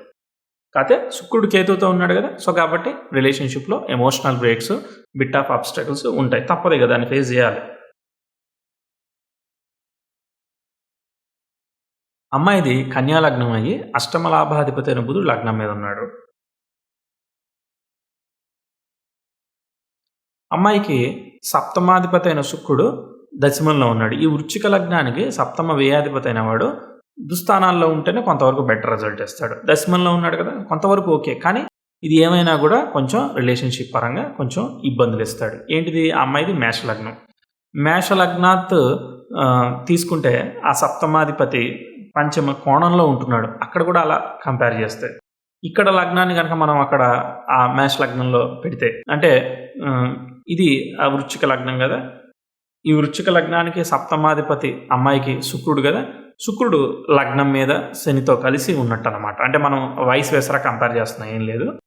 సో అంటే నెటల్ చార్ట్లో శని శుక్రుల కలయిక వృశ్చికంలో ఉంది కదా. సో శని శుక్రుల కలయిక వృశ్చికంలో ఉందంటే సప్తమాధిపతి తృతీయ చతుర్థాధిపతితో కలిసి లగ్నం మీద ఉన్నట్టు అనమాట. అది కూడా కొంచెం పర్వాలేదు, ఓకే, నాట్ బ్యాడ్ అనమాట. కానీ లగ్నలాడ్ అనేవాడు భాగ్యస్థానంలో ఉన్నాడు కదా, బాగుంది. బాధకాధిపతి చంద్రుడు షష్ఠ స్థితిలో ఉన్నాడు, ఇది కూడా బాగుంది. పంచమంలో గురువు ఉండి లగ్నాన్ని చూస్తున్నాడు, లగ్నంలో బుధుడు ఉన్నాడు, శుభగ్రహం ఉంది. సో కాబట్టి ఇవి కొంత కాపాడుతున్నాయి. ఎప్పుడైతే లగ్నాన్ని శుభగ్రహాలు ఆక్యుపై చేస్తాయో ఏమవుతుంది? దోషాలను హరించడం జరుగుతుంది. సప్తమాధిపతి 2 పాపగ్రహాల చేత చూడబడుతున్నాడు. అంటే రవిశనులు ఇద్దరు కూడా చతుర్థంలో ఉండి ఆస్పెక్ట్ చేస్తున్నారు. సో కాబట్టి ఏమవుతుంది? కొంచెం ప్రెజర్ అనేది ఇస్తుంది. కొంచెం ఈ రవిశనుల కాంబినేషన్ అమ్మాయి అక్కడ సిచ్యువేషన్లో అడ్జస్ట్ అవ్వడానికి, అది చెప్పాను కదా, ఆమె కమాండ్ చేయాలనే నేచర్ ఉండొచ్చు. ఓకే, ఎగ్జాక్ట్లీ నాకు నేచర్లో అవి ఏం తెలియదు కానీ వాళ్ళది రియల్ టైం, బట్ అలాంటిది ఉండొచ్చు. సో కాబట్టి ఏమవుతుంది?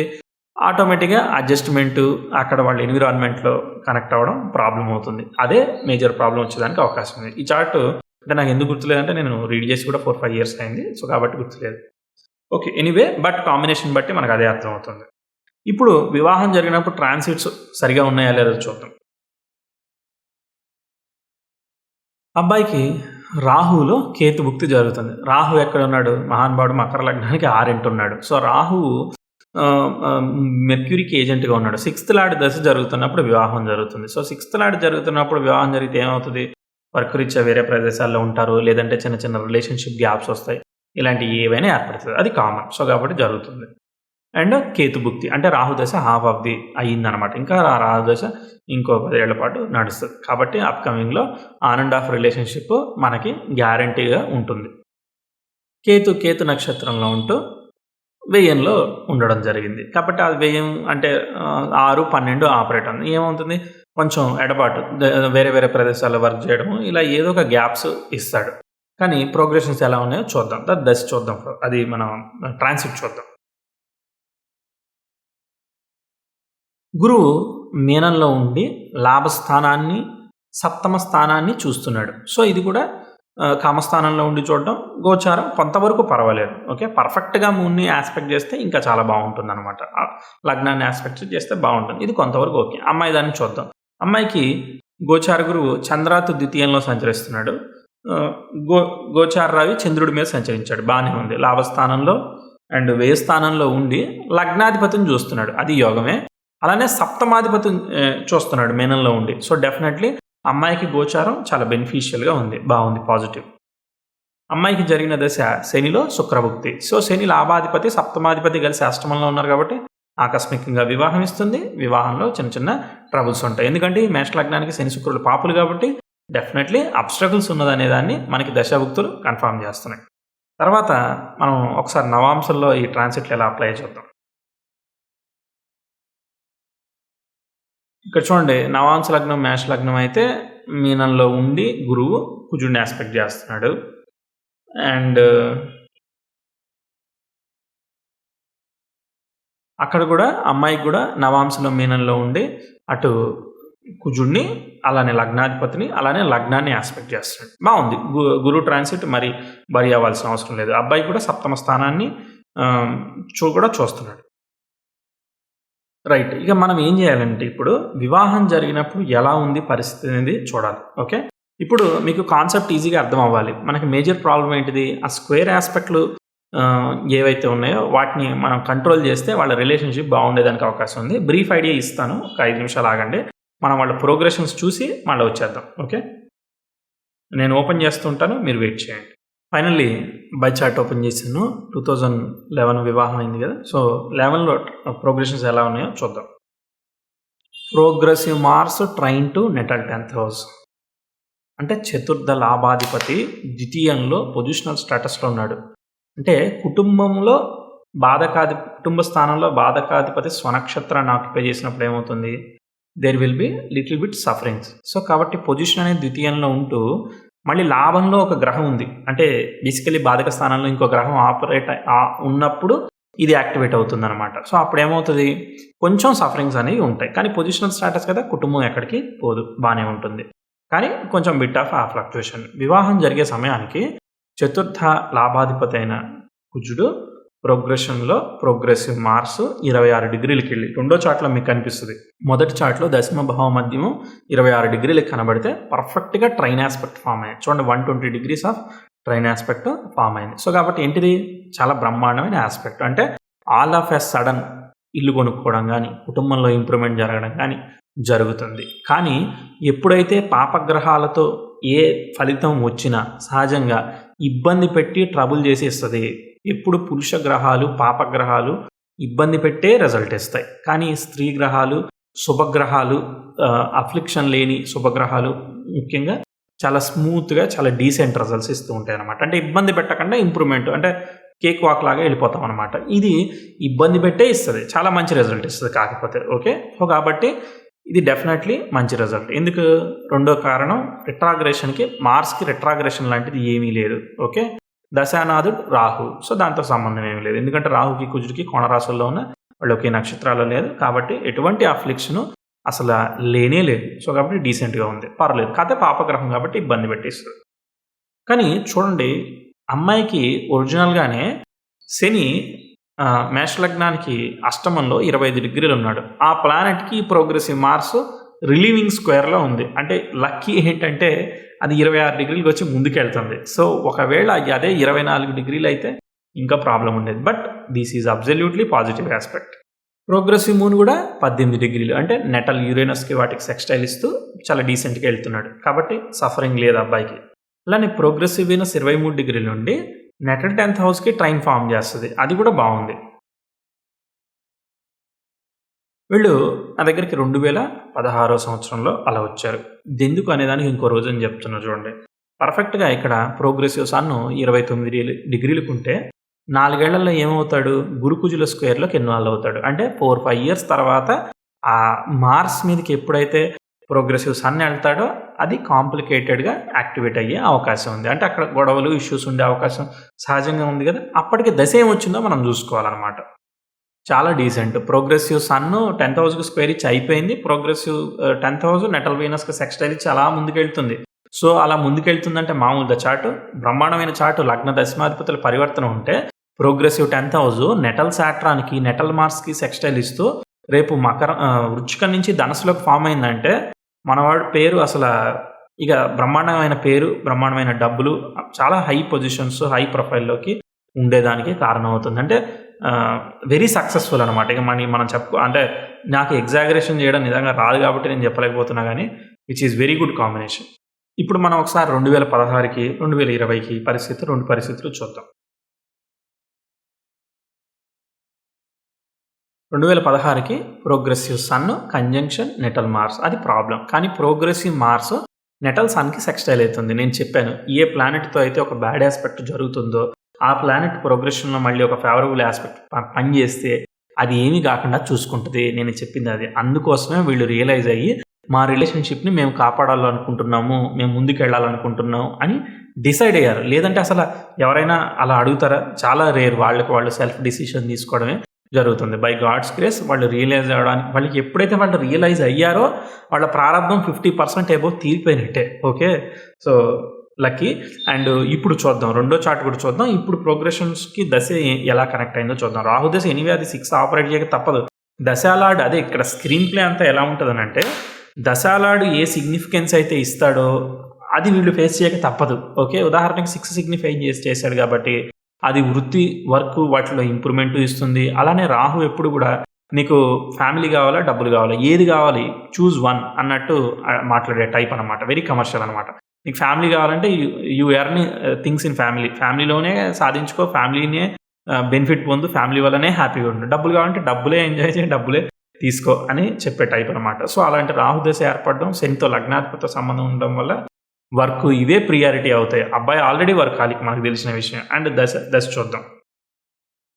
ఆ 2016 ఆ ప్రాంతంలో తీసుకుంటే రాహువులో చంద్ర మరియు కుజభుక్తులు జరుగుతున్నాయి. ఎప్పుడైతే ఆ రాహు అలా వర్కౌట్ అవుతున్నాడో ఆ ఛిద్ర దశలు వచ్చినప్పుడు కొంచెం ట్రబుల్ రావడం అనేది సహజమే. సో దాని గురించి టెన్షన్ పడాల్సిన అవసరం లేదు. అక్కడే ఎటువంటి డెసిషన్స్ తీసుకోకుండా సైలెంట్గా ఉండాలి. ప్రోగ్రెషన్స్ బాగున్నాయి కాబట్టి అబ్బాయి బ్యాలెన్సింగ్గా ఉండేదానికి కారణం అవుతుంది. 2017 తర్వాత గురు దశ వచ్చింది. గురువు లాభంలో ఉన్నాడు. ఇంకేంటి ప్రాబ్లం ఏం లేదు. గురువు ఉన్న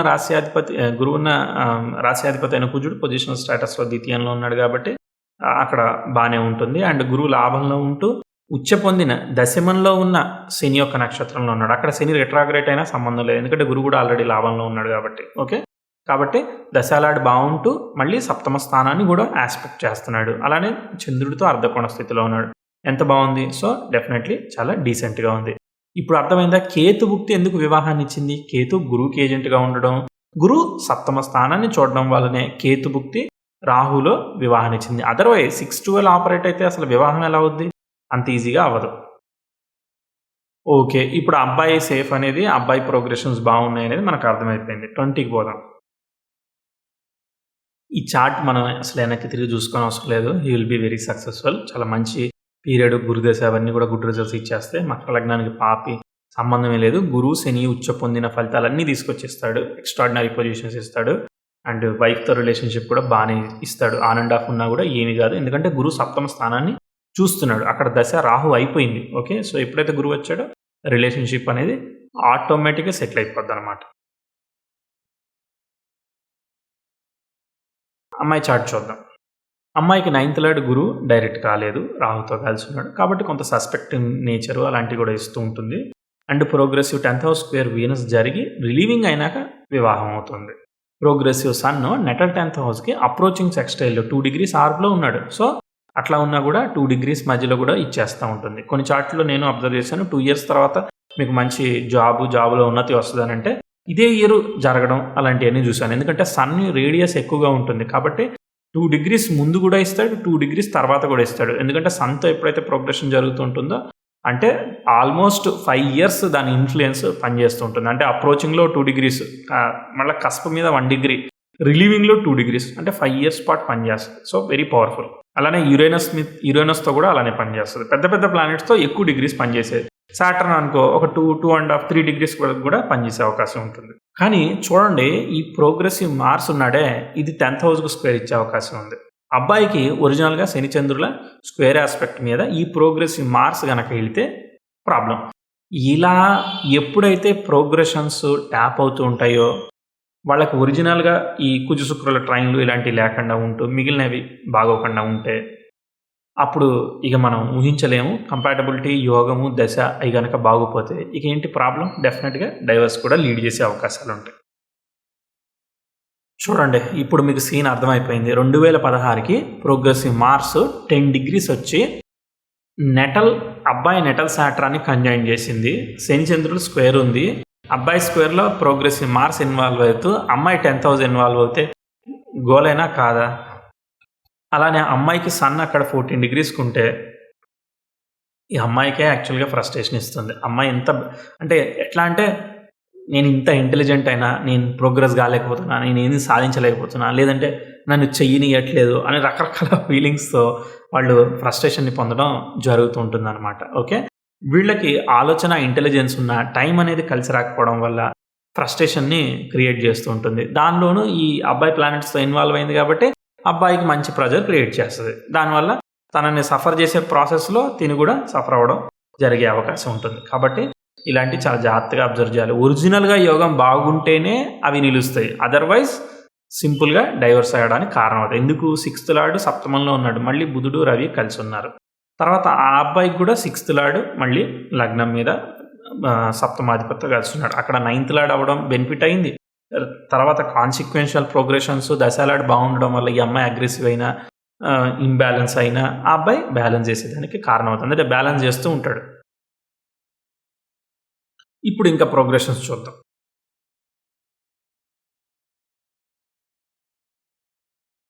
ఇంకో పాయింట్ మనం అబ్జర్వ్ చేస్తే వెస్టర్న్‌లోనే ఏ ప్రోగ్రెసివ్ మార్స్ అయితే 10th హౌస్‌కి స్క్వేర్ ఇస్తూ ఆ అబ్బాయి ప్లానెట్స్‌తో స్క్వేర్‌లో ఇన్వాల్వ్ అయినా ఎందుకు ఇంకా ఈ రిలేషన్‌షిప్ నిలబడింది? క్వెషన్. సో దానికి గల కారణం ఏంటంటే అమ్మాయికి ఒరిజినల్‌గా శని మరియు కుజుల మధ్య పర్ఫెక్ట్ సెక్స్టైల్ ఆస్పెక్ట్ ఉంది. ఇది ఉంది కాబట్టే progressive Mars 10th house square ఇచ్చిన తను నిలబడగలిగింది. లేదంటే మాత్రం డెఫినెట్‌గా లైఫ్‌లో డ్యామేజ్ చేస్తది. యాక్సిడెంట్ ఇట్లాంటి ఆస్పెక్ట్, సర్జరీ ఆస్పెక్ట్ అయినా కూడా హెల్త్ అవి కూడా జాగ్రత్తగా చూసుకోవాలి.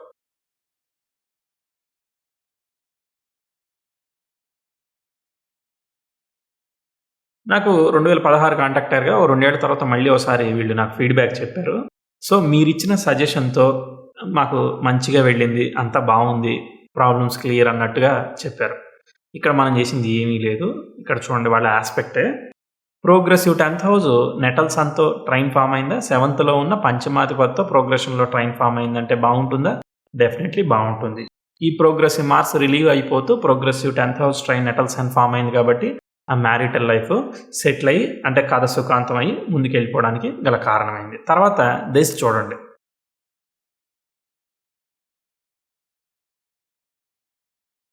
అమ్మాయికి ఏమైంది? శనిలో రాహు జరిగాడు 15-18 ఆ మధ్యలో ప్రాబ్లమ్ వచ్చింది. తర్వాత గురుభుక్తి వచ్చింది.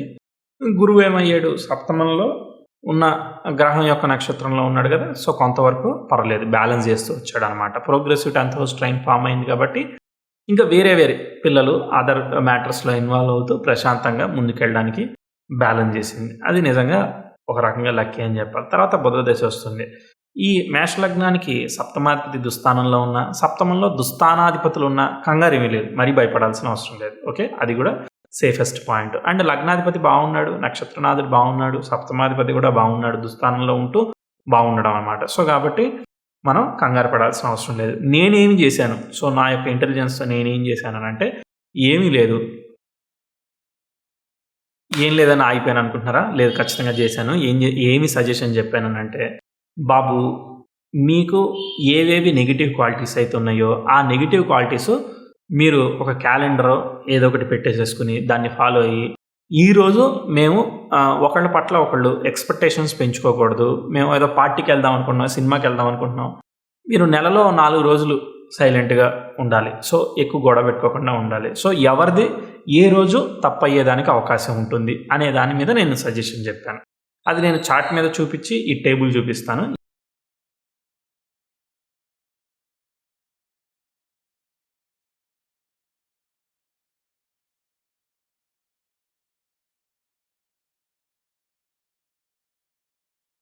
ఇప్పుడు మనకి విషయం అర్థమైపోయింది.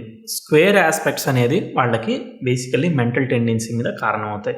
వీళ్ళకేంటిది చిన్నా చితకా గొడవ లాంటియే కదా! సో అవన్నీ కూడా మనం ఆలోచనలు, అనుమానాలు, రకరకాల ఇలా కావాలి, అలా కావాలనే కోరికలు, ఎక్స్‌పెక్టేషన్స్ వీటి వల్లే క్రియేట్ అవుతున్నాయి. అంతే కదా! సో అవి ఎప్పుడు క్రియేట్ అవుతాయి అంటే వాళ్ళ బ్యాడ్ ఆస్పెక్ట్లో అవి ఇన్వాల్వ్ అయినప్పుడు వాళ్ళ యొక్క నెగిటివ్ క్వాలిటీస్ని ఎలివేట్ చేస్తాయి. సో ఆ బ్యాడ్ ఆస్పెక్ట్లో బ్యాడ్ ప్రోగ్రెషన్ జరుగుతున్నప్పుడు మరింతగా ఎలివేట్ చేసేదానికి కారణం అవుతుంది. అమ్మాయి ప్రోగ్రెసివ్ మార్స్ ఎక్కడికి వచ్చాడు? తులలో 10 డిగ్రీలకు వచ్చాడు. ఒరిజినల్గా కన్యలో ఉన్న ఆయన ఎక్కడ వచ్చాడు? 10 డిగ్రీలకు వచ్చాడు. కాబట్టి మేషంలో 10 డిగ్రీలు అక్కడ ఏముంటుంది? అశ్విని నక్షత్రం ఉంటుంది. కర్కాటకంలో 10 డిగ్రీలు అక్కడ ఏంటిది? పుష్యమి నక్షత్రం ఉంటుంది. మకరంలో 10 డిగ్రీలు అక్కడ అబ్బాయి శ్రవణ నక్షత్రం. క్రేజీగా చంద్రుడు కూడా లగ్నం కూడా ఇన్వాల్వ్ అయిపోయింది.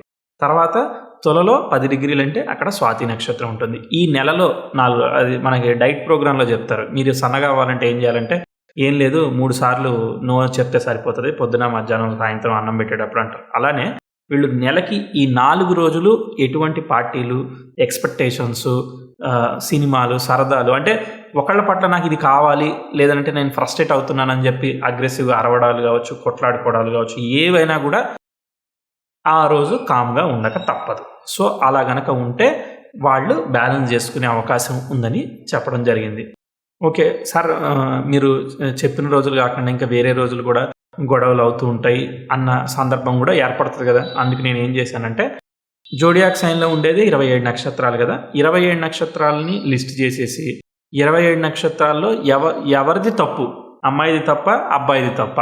సో ఈ రోజు కనుక నువ్వు ఫ్రస్ట్రేట్ అయ్యావంటే నీదే తప్పు, నీ ఎక్స్పెక్టేషన్ తప్పు, నీ ఆలోచన తప్పు, అబ్బాయిది తప్పు అన్నట్టు స్క్వేర్ ఆస్పెక్ట్స్ని బేస్ చేసే, ఇంకెక్కువ ఏమీ బేస్ చేయలేదు. స్క్వేర్ ఆస్పెక్ట్స్ని బేస్ చేసే వాళ్ళకు టేబుల్ ఇచ్చేసాను. ఇది మీరు గోడకు అంటించేసుకోండి, క్యాలెండర్లో చూసుకోండి. సో బేసికల్లీ పౌర్ణమికి, అమావాస్యకి ఈ గ్రహాలు అపోజిషన్స్లోకి వెళ్తూ ఉంటాయి, కంజంక్షన్స్లోకి వెళ్తుంటాయి. అలాంటి ప్లానెట్స్ కానీ లేదంటే ఒక్కోసారి రవికుజుల కలయికలు, గురువుతో కలయిక లేదంటే శనితో కలయిక వచ్చి ప్లానెట్స్ ఇక్కడ ఇన్వాల్వ్ అయిపోతుంటాయి. ఓకే, అలా ఇన్వాల్వ్ అయినప్పుడు కూడా ట్రాన్సిట్స్ బాగా ప్రెజర్ క్రియేట్ చేయడం, అగ్రెసివ్ డెసిషన్ మేకింగ్ చేయడం చేస్తుంటాయి. సో ఏదో ఒక సఫరింగ్ ఇస్తుంటాయి. అది దెబ్బలు తగలచ్చు, వైఫ్ అండ్ హస్బెండ్ మీద గొడవలు జరగచ్చు, ఇంకోటి ఏదైనా కావచ్చు. సో నేను ఏం చేశాను, టేబుల్ చూపించాను కదా, ఇప్పుడు మీకు అర్థమైపోతుంది. నక్షత్రాలన్నీ లైన్గా రాశాను, అనురాధ వరకు రాశాను, తర్వాత నెంబర్లు వేసాను. ఎందుకంటే స్క్రీన్లో కొంచెం నాకు అడ్జస్ట్మెంట్ సరిపోక నెంబర్లు వేసి చూపించాను. తర్వాత జ్యేష్ఠ, మూల, పూర్వాషాఢ ఇలా స్టెప్ బై స్టెప్ రేవతి వరకు 27 నక్షత్రాలు కదా అలా రాశాను. మీకు మేలు ఫిమేలు అని టేబుల్స్ చూపించాను. ప్లస్ అంటేనేమో పాజిటివ్, అంటే ఆ రోజు ఆ అబ్బాయి ప్రశాంతంగా ఉంటాడు. ఓకే, అశ్విని నక్షత్రం రోజు అబ్బాయి దాదాపు 90% బాగానే ఉంటాడని చెప్పి రాశాను. అమ్మాయి కూడా పాజిటివ్, ఇద్దరికి కూడా పాజిటివ్గా రాశాను. 90% ఎందుకు రాశాను అని అంటే మిగిలిన గోచారం అంటే మిగిలిన ఆ సంవత్సరంలో ఉన్న అదర్ ట్రాన్సిట్స్ గోచార్స్ అని ప్రాబబ్లీ వృశ్చికం నుంచి ధనస్సుకి ఎంటర్ అవుతున్నట్టున్నాడు. అలానే అబ్బాయికి ఒరిజినల్గా కుంభంలో కుజుడు 4 డిగ్రీలకు ఉన్నాడు. కాబట్టి అశ్విని అనేది కొంతవరకు పర్వాలేదని చెప్పి రాయడం జరిగింది. వీళ్ళకి మేజర్ ప్రాబ్లం ఎక్కడ? మకరంలోను అలానే తులలోను. అమ్మాయికి కూడా అశ్విని ఓకే చేసేసాను, పర్వాలేదు, అంటే మేజర్గా ఏమీ కాంప్లికేట్ చేయట్లేదని. కానీ 10 డిగ్రీల దగ్గర మాత్రం జాగ్రత్తగా ఉండాలి. భరణి కూడా యావరేజ్, కానీ అమ్మాయికి ఓకే. కృత్తిక ఓకే.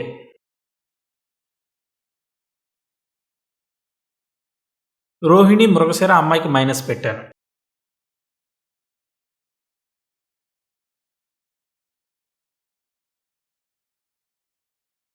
మీకు అర్థమైందా? కుంభంలో చంద్రుడు ఉన్నాడు కాబట్టి, వృశ్చికంలో శని ఉన్నది కాబట్టి గోచార చంద్రుడు కనుక వృషభంలోకి వస్తే టీ స్క్వేర్ ఫామ్ చేస్తాడు. అర్థమైంది కదా? సో అట్లా దాన్ని మనం ఆపాలి. ఈ అమ్మాయికి ఉన్న స్క్వేర్లో అబ్బాయి ప్రోగ్రెసివ్ ప్లానెట్స్ ఏమైనా ఇన్వాల్వ్ అవుతాయి అంటే ప్రోగ్రెసివ్ మార్స్ ఉన్నాడు కదా ఆల్రెడీ, దాని మీద ప్రోగ్రెసివ్ సన్ వెళ్ళాడు కదా, కాబట్టి ఏ కృత్తిక దగ్గర లేదనంటే రోహిణి దగ్గర ఇట్లా వీళ్ళు ఫ్రస్ట్రేట్ అయ్యేదానికి కారణం అవుతుంది. ఓకే, సేమ్ అలానే. సో ప్రతి నక్షత్రం ఏ స్క్వేర్ ఆస్పెక్ట్లో ఇన్వాల్వ్ అవుతుంది, తప్పు ఎవరిది, ఎవరు బ్యాడ్ ఆస్పెక్ట్లో ఇన్వాల్వ్ అవుతే వాళ్ళదే తప్పు అనమాట. అలా 27 నక్షత్రాలకు ఇచ్చేసాను. సో అలా వాళ్ళు ఫాలో అయ్యి నాకు ఫీడ్బ్యాక్ ఇచ్చారు. నాకు చాలా సెల్ఫ్ సాటిస్ఫాక్షన్ వచ్చింది. ఎస్, మనం ఆన్ అండ్ ఆఫ్ రిలేషన్షిప్ ఉన్నప్పుడు అంటే కనీసం ఇప్పుడు వేదికలో 65-70 మధ్యలో స్కోర్ రావడం, తర్వాత అన్ని మ్యారేజ్ కాంబినేషన్స్ బాగానే ఉంటాయి. అంటే 6th, 7th, 6th lord, 5th lord ఇలా ఉన్నాయి కదా.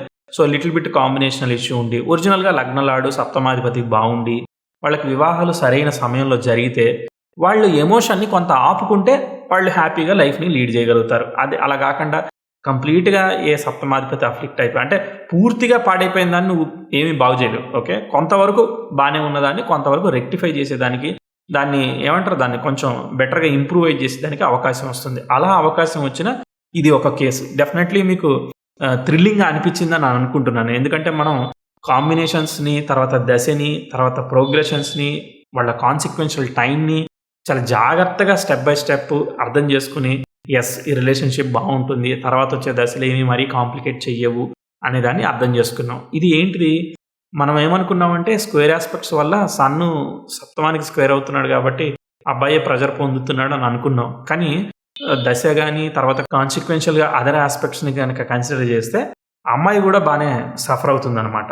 ఓకే. ఎందుకంటే అమ్మాయికి progressive marks 10th house square ఇచ్చి సఫర్ చేస్తుంది. అమ్మాయికి బ్యాడ్ టైమ్ వచ్చిందనమాట. ఓకే. అబ్బాయికి గుడ్ టైమ్. ఒకళ్ళకి గుడ్ ఒకళ్ళకి బ్యాడ్ రాకూడదు. అలా వస్తే కొంత ప్రాబ్లమ్ ఇస్తుంది. సో అలా ఈ యొక్క కంపాటబిలిటీని మనం అలా సజెస్ట్ చేయడం వల్ల వాళ్ళు హ్యాపీగా లీడ్ చేయడానికి గల కారణమైంది. లక్కీగా వాళ్ళకి ఆ కాన్సిక్వెన్షియల్‌గా వాళ్ళకి టైములు కూడా పాజిటివ్‌గా ఆపరేట్ అవుతుంది. అంతేగాని ఇదిగో ఇది పెట్టుకుంటే అయిపోద్ది, అది చేస్తే అయిపోతుందని కాదు. నేను ఎప్పుడు కూడా లైఫ్ స్టైల్ రెమెడీస్ పార్ట్‌కి వస్తే కూడా లైఫ్ స్టైల్ నువ్వు 10 మందికి హెల్ప్ చేస్తున్నావు. నీ వల్ల నువ్వు చేసే ఒక రెమెడీ అనుకుంటున్నావు. సో నువ్వు చెట్టుకు నీళ్లు పోసావు. ఆటోమేటిక్‌గా చెట్టుకు బెనిఫిట్ జరుగుతుంది. సో అట్లా లేదంటే ఒకళ్ళకి ఆకలేస్తే అన్నం పెట్టావు. సో నీ వల్ల ఎదుటివాడి ఆకలి తీరుతుంది. అలా నీకు ఒక పాజిటివ్ ఎనర్జీ క్యారీ ఫార్వర్డ్ అవుతుంది తప్ప నువ్వు ఇంకేదో జెమ్ స్టోన్స్ అని రకరకాలు చేస్తే అయితే మాత్రం ఖచ్చితంగా అది ఏమీ ఇంపాక్ట్ చేయదు. సో ఒకటి. తర్వాత రెండోసారి నేను చాలా దానాలు చేశాను. ఇంకా చాలా చేశాను. చాలా బ్రహ్మాండ అందరు చెప్పినవి అన్నీ చేశాను. అయినా కానీ ఏమీ కాలేదనంటే సో దానికి చిన్న ఎగ్జాంపుల్ ఏంటంటే నీ బ్యాంక్లో కొన్ని వందల రూపాయలు ఉన్నాయి, కొన్ని వేల రూపాయలు ఉన్నాయి. కానీ ఏటీఎం అవైలబిలిటీ లేదు. Saturday bank close. మండే వరకు నువ్వు ఆగాలి. అలానే నీకు దశా పీరియడ్ మళ్ళీ ఫేవరబుల్గా వచ్చేంత వరకు నువ్వు ఆగాల్సిందే. నువ్వు ఎంత నీకు పాజిటివ్ ఎనర్జీ ఉన్నా నీకు టైం వచ్చేంత వరకు అది తప్పదనమాట. నువ్వు ఇప్పుడు షాప్లో వెళ్తావు. సో లైన్లో నిలబడాల్సి వస్తుంది. ఒక టికెట్ కోసం నిలబడాల్సి వస్తుంది.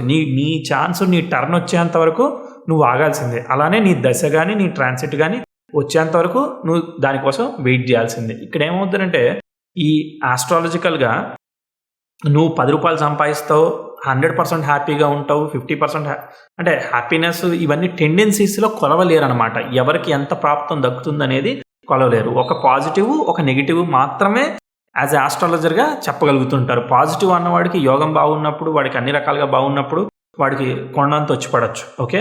వేరే వాడికి ఎలకంత చిన్న యాపగింజంతో రావచ్చు. అంటే తక్కువ ఎక్కువ అనేది నువ్వు ఎగ్జాక్ట్లీ గెస్ చేయలేవు, ప్రిడిక్ట్ చేయలేవు.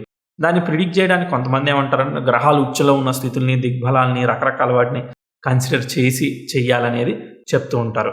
అండ్ అది పూర్తి స్థాయిలో వర్కౌట్ కాకపోవచ్చు. దాన్ని మీరు సెల్ఫ్ ప్రాక్టీస్ చేయండి, మీకు మీరుగా ప్రాక్టీస్ చేయండి. బట్ ఎనీవే మన క్యాలిక్యులేషన్లో టైం పాజిటివ్ నెగిటివ్ చెప్పడం అనేది చాలా ఇంపార్టెంట్. అప్పుడే మనకు క్లారిటీ వస్తుంది. అండ్ ఇంకోటి ఏంటంటే ఏదో ఒక సిచ్యువేషన్ అంటే ఇప్పుడు ఇదే సిచ్యువేషన్కి నేను ఒక హారరే తీసుకుని whether is there any divorce or not అని కేవలం తీసుకుంటే దానివల్ల ఉపయోగం ఏమన్నా ఉందా? డైవర్స్ కాదు మీరు వెళ్ళిపోండి బాగానే ఉంటారు అని చెప్పేస్తే వాళ్ళకి ఆ యొక్క మెంటల్ టార్చర్ ఏదైతే ఉంటుందో ఒక సొల్యూషన్ దొరకకుండా వాళ్ళు ఎలా సఫర్ అవుతుంటారు.